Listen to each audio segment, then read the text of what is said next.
Hello hi, नवीन असाल तर like करा, चॅनलला सबस्क्राईब करा आणि नोटिफिकेशन बेलवर नक्की क्लिक करा. तर यापूर्वीचे सर्व भाग प्लेलिस्टमध्ये उपलब्ध आहेत. कृपया ते पाहण्यासाठी आपल्या चॅनलला नक्की भेट द्या. सर्वांना नमस्कार. रॉयल शेतकरी भाग 165 मराठी कथा. बेडरूममधून बाहेर पडताना पल्लवीच्या मनात शहरातल्या एखाद्या चांगल्या रेस्टॉरंटचे विचार चाललेच होते. तेवढ्यात तिच्या आईचा फोन आला. फोनवर बोलण्यात जवळपास 1 तास निघून गेला. तोपर्यंत डॉक्टर रोहित कुठे गायब झाला होता कुणास ठाऊक. काही वेळाने ती गाडीच्या दिशेने जाऊ लागली, पण रोहितने तिचा हात पकडला आणि तिला मागच्या बाजूला म्हणजेच थेट टेरेसकडे जाणाऱ्या पायऱ्यांकडे वळवलं. अहो डॉक्टर रोहित, गाडी तिकडे आहे ना, आणि तुम्ही मला वर कुठे घेऊन चाललात? वर तर अंधार असेल ना, पल्लवीने आश्चर्याने विचारलं. डॉक्टर पल्लवी, तुमच्या या नवऱ्याची बुद्धी कधी कधी हॉस्पिटलच्या पलीकडेही चालते. गुपचूप या माझ्यासोबत. रोहितने तिच्या डोळ्यांवर आपला हात आडवा ठेवला आणि उजव्या हाताने तिला हळूवारपणे पायऱ्यांवर नेऊ लागला. का तर खूप उशीर झाला होता आणि बाहेर रोमॅन्टिक डिनर होणार नाही, त्यापेक्षा घरीच केला होता अरेंज त्याने. आणि त्यानेच तेवढ्या वेळामध्येच ती फोनवर बोलत होती तेवढ्याच वेळामध्ये अरेंज केला होता. पायऱ्या संपल्या आणि टेरेसचा दरवाजा उघडल्याचा आवाज आला. रोहितने पल्लवीच्या डोळ्यावरून हात काढला आणि समोरचं दृश्य पाहून पल्लवी खुश झाली. तिने दोन्ही हात आपल्या तोंडावर ठेवले. तिचे डोळे विस्फाटले होते. संपूर्ण टेरेस पिवळ्या आणि पांढऱ्या रंगांच्या फेरी लाईट्सने उजळून निघाली होती. एका कोपऱ्यात पांढऱ्या पडद्यांचा एक छोटासा सुंदर तंबू तयार केला होता. जमिनीवर मऊ उशा गाद्या भरपूर टाकल्या होत्या. त्या तंबूच्या मध्यभागी एक छोटं टेबल होतं, ज्यावर सुवासिक मेणबत्त्या जळत होत्या. वातावरणात मोगऱ्याचा मंद सुगंध मनमोहक दरवळत होता. आणि सर्वात मुख्य म्हणजे तिथे हलक्या आवाजात एक रोमॅन्टिक धून वाजत होती. डॉक्टर रोहित, हे सगळं कधी केलं तुम्ही? पल्लवीने हरकून जात विचारलं. तेव्हाच, जेव्हा तू तुझ्या आईसोबत फोनवर बोलत होतीस, तेव्हाच मी वर येऊन ही सगळी तयारी केली आहे. कसं वाटलं सरप्राईज? रोहितने मागून तिला तिच्या भोवती हात पकडत तिच्या खांद्यावर आपली हनुवटी टेकवत विचारलं. खूपच सुंदर. मला विश्वासच होत नाही आहे की इतक्या टेन्शनमध्ये तुम्ही माझ्यासाठी हा विचार केलात, पल्लवी भावूक होऊन म्हणाली. तुझ्या चेहऱ्यावरचं हे हसू पाहण्यासाठी मी काहीही करू शकतो पल्लू बेबी, रोहित म्हणाला. त्याने तिचा हात धरला आणि तिला त्या तंबूत नेऊन बसवलं. रोहितने बाजूला ठेवलेलं एक हॉटपॉटचं भांडं उचललं आणि प्लेटमध्ये जेवण वाढू लागला. पल्लवीने पाहिलं तर काय, प्लेटमध्ये गरमागरम मसाले भात, वांग्याचं भरलेलं सुकं आणि कोशिंबीर होती. अरे वा, हे जेवण बाहेरून मागवलं का? पल्लवीने विचारलं. आणि डॉक्टर रोहित हसून म्हणाला, नाही मॅडम, आजचा शेफ मी स्वतः आहे. तुझी तब्येत आणि आवड लक्षात ठेवून मी स्वतःच खालच्या किचनमध्ये हे बनवलंय. चव कशी आहे ते तूच सांग. रोहितने एक घास तिच्या तोंडाजवळ नेत म्हटलं. तसं पण मॉमने मदत केली आहे बरं का. पल्लवीने तो घास घेतला. खरं तर भात थोडा जास्त शिजला होता आणि तिखटही थोडं जास्त होतं, पण त्या घासात रोहितचं जे अथांग प्रेम मिसळलं होतं आणि त्या प्रेमाची चव जगातील सर्वोत्तम जेवणापेक्षाही भारी झाली होती. पल्लवीच्या डोळ्यात नकळत पाणी आलं. अरे थांब, तुला काय झालं? तिखट लागलं का? थांब, मी पाणी देतो, असं म्हणून रोहित गडबडला. नाही हो, खूप छान झाले. इतकं प्रेम करतात ना तुम्ही माझ्यावर. कधीतरी मला भीती वाटते की कोणाची नजर नको लागायला आपल्या या नात्याला. पल्लवीने त्याचा हात आपल्या हातात घेत म्हटलं. कोणाचीच नजर नाही लागणार वेळाबाई, रोहितने तिच्या कपाळावर आपले ओठ टेकवत म्हटलं. त्यानंतर दोघांनी एकमेकांना भरवत जेवण पूर्ण केलं. जेवण झाल्यावर रोहितने बाजूला ठेवलेली एक सुंदर छोटी डब्बी पल्लवीच्या हातात दिली. पल्लवीने ती उघडली तर आत एक अतिशय नाजूक सोन्याचं ब्रेसलेट होतं, ज्यावर पी आणि आर अशी अक्षरे गुंफलेली होती. पल्लवीने आनंदाने रोहितला घट्ट मिठी मारली. दोघेही काही वेळ तसेच शांत एकमेकांच्या श्वासांमध्ये हरवून बसून राहिले. बऱ्याच दिवसांनी त्यांच्या आयुष्यात हा सुखाचा क्षण आला होता. डॉक्टर रोहित हळूच तिच्या कानात म्हणला, बेबी, आता तुझी विश तर पूर्ण केली, आता माझं काय? तर पल्लवी जरा त्या पिलोवर मागे सरकत त्याला खुणावत म्हणले, I love you so much चष्मेश, असं म्हणून त्याचा हात पकडून ठेवला. रोहितनंही तसाच तिच्याजवळ जात I love you so much म्हणत तिला क्यूट त्रास द्यायलाच लागला. आणि ती जरा तोंड बाजूला काढून घेत म्हणाली, बेबी जरा हळू ना. आणि तो हसून म्हणला, काय करू, सॉरी, खूप दिवस झाले ना, मग कंट्रोल होत नाही. असं म्हणून दोघं पण एक झाले त्या लुकलुकणाऱ्या नितळ चांदण्यांच्या मोकळ्या आकाशाखाली. आणि आता बऱ्याच दिवसांनी त्यांच्या आयुष्यात हा सुखाचा क्षण आला होता. पण हा सुखाचा क्षण जास्त वेळ टिकणार नव्हता. निसर्गाच्या शांततेत जसं वादळ दडलेलं असतं तसंच काहीसं आता घडणार होतं. रात्रीचे 11:30 वाजले असावेत. टेरेसवरून खाली शहराचे दिवे चमकत होते. वातावरण खूप थंड झालं होतं. पल्लवी रोहितच्या छातीवर डोकं ठेवून अर्धवट झोपेत होती. रोहित तिच्या केसांमधून बोटे फिरवत होता. तितक्यात शांततेचा भंग करत रोहितच्या मोबाईलची व्हायब्रेशन ट्यून वाजली. रोहितने स्क्रीनवर पाहिलं तर नंबर अननोन होता. इतक्या रात्री अनोळखी नंबरवरून फोन आल्यामुळे रोहितने पल्लवीला उठू नये म्हणून हळूच तिचा हात बाजूला ठेवला आणि तो टेरेसच्या आडोशाला टाकीच्या बाजूला जाऊन बोलू लागला.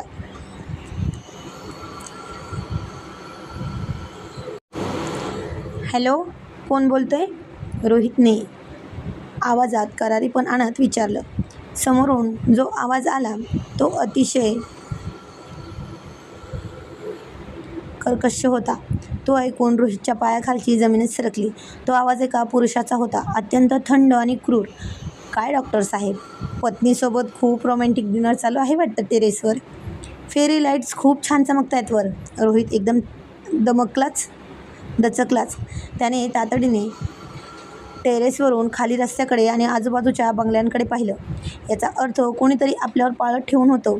कोणीतरी त्यांना दुरून पाहत होतं. कोण आहेस तू आणि काय हवंय तुला? हिंमत असेल तर समोर ये, रोहितने दातओठ खात दाबलेल्या आवाजात चिडून विचारलं, जेणेकरून पल्लवीला ऐकू जाऊ नये. समोरचा माणूस क्रूरपणे हसला. माझी ओळख लवकरच पटेल डॉक्टर. सध्या एवढंच लक्षात ठेवा, पाटलांच्या घरात जे काही चाललंय त्यात जास्त शहाणपणा दाखवू नका. नाहीतर काय? डॉक्टर रोहित त्याला असं धमकी देत म्हणाला. नाहीतर काय कराल? हॉस्पिटल आणि घराची काळजी घेण्यात तुमची आणि तुमच्या या सुंदर पत्नीची भलाई आहे, असं तो समोरची व्यक्ती म्हणाली. जर जास्त चौकशी करण्याचा प्रयत्न केला तर आज जी मेणबत्ती टेरेसवर जळते ना, उद्या ती तुमच्या घरातील फोटोसमोर जळताना दिसेल.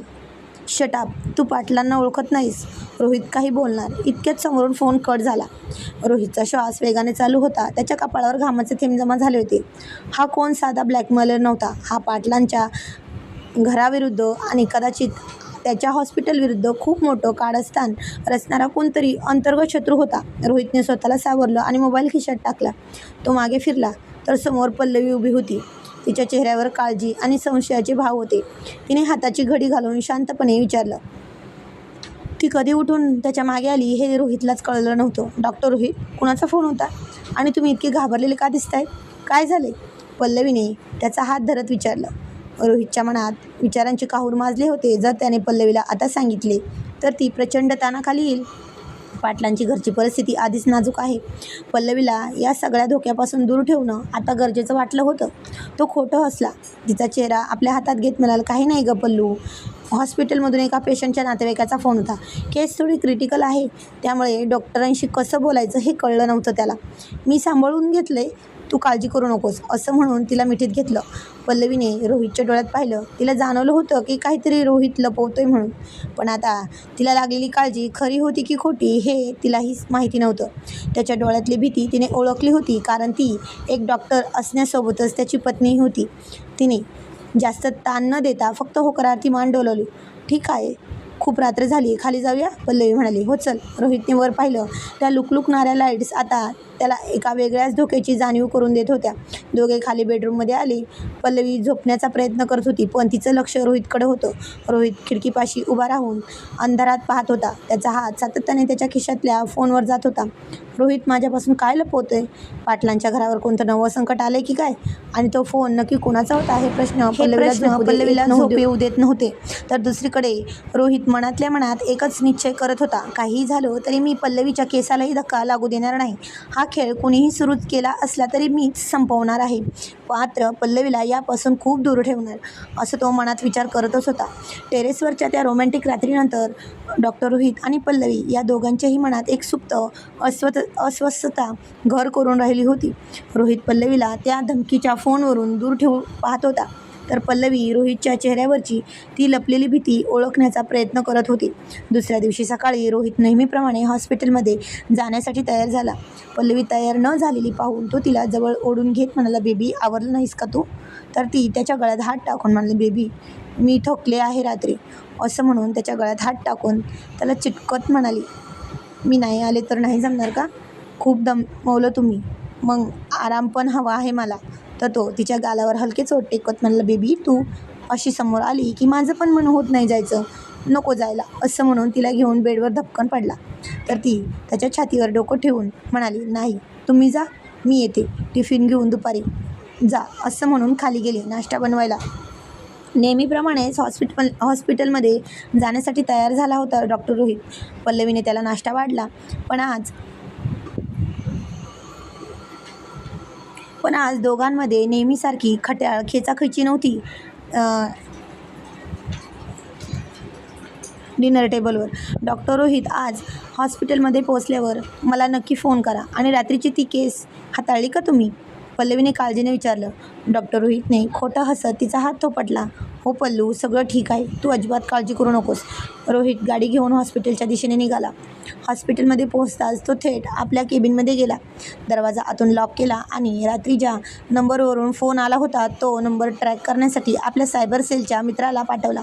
तासाभरानंतर त्याच्या मित्राचा फोन आला. रोहित, तो नंबर डमी आयडीवर आहे, पण काल रात्री त्या नंबरवरचा लास्ट लोकेशन तुझ्याच घराच्या मागच्या गल्लीतलं दाखवते. म्हणजे तो माणूस तुमच्या घराच्या अगदी जवळ उभा होता. रोहितचा हात रागाने थरथरला. कोण आहे हा शत्रू? हाच विचार त्याच्या डोक्यात चक्रावून टाकत होता त्याला आता. इतक्यात त्याच्या केबिनचा दरवाजा न वाजवताच, न नॉक करताच थेट उघडला गेला. रोहितने दचकून वर पाहिलं. समोर महागडा ब्रँडेड पोशाख घातलेली, हातात स्टायलिश पर्स असलेली एक मुलगी उभी होती. ती होती सुरेखा, या संपूर्ण हॉस्पिटलच्या मुख्य ट्रस्टीची एकुलती एक मुलगी. तिचे वडील ट्रस्टी असल्यामुळे संपूर्ण हॉस्पिटलवर तिचं वजन होतं. एकदा जेलमध्येही जाऊन आली होती, तरीही ती अशीच वागत होती. डॉक्टर असो वा स्टाफ, तिच्यासमोर कोणीही बोलण्याची हिंमत करत नव्हतं. ती दिसायला अत्यंत सुंदर आणि आधुनिक होती, पण तिच्या या श्रीमंतीच्या आणि रूपाच्या गर्वामागे एक भयानक वेड लपलेलं होतं. हाय डॉक्टर रोहित, व्हॉट्सअप, आजकाल खूप बिझी असतोस. सुरेखा अगदी हक्काने रोहितच्या समोरील खुर्चीवर बसत म्हणाली. सुरेखा, तुला मी किती वेळा सांगितलंय, केबिनमध्ये येताना जरा नॉक करत जा, आणि मी सध्या पेशंटच्या रिपोर्ट्स पाहत आहे. रोहितने फाईल बाजूला करत गंभीर आवाजात म्हटलं.